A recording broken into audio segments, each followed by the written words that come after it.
Tara, samahan niyo akong umuwi sa probinsya ko sa Negros Occidental. Madami-dami yung dala ko, so nagpahatid lang ko sa dalawang unggoy. After ng bagyong Tino, wala kaming kuryente, walang internet, kaya napilitan akong lumuwas ng Maynila para makapag-work. Nagstay ako sa dalawang unggoy na to at sobrang liit lang ng room, so siksikan kami doon. For sure, masaya tong dalawang to kasi uuwi na ako.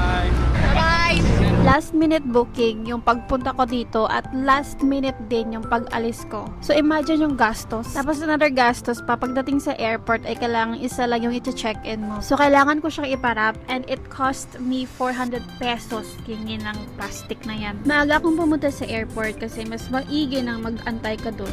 Plan ko matulog or kahit umidlip man lang sa airport kaso baka maiwanan ako so wag na lang. Ginutom ako around 1 a.m. at buti na lang meron akong hopya na pinili ng kaibigan ko. It's boarding time finally and I can't wait kasi naantok na ako. Gusto ko na umidlip.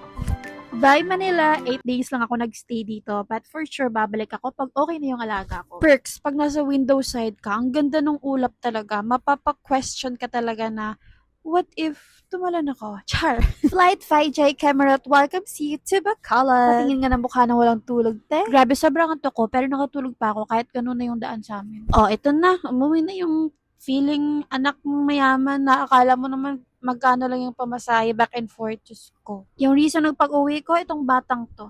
Itong batang to talaga, katukid ko talaga to. Introducing my itchoserong pamangkin. Sino ko?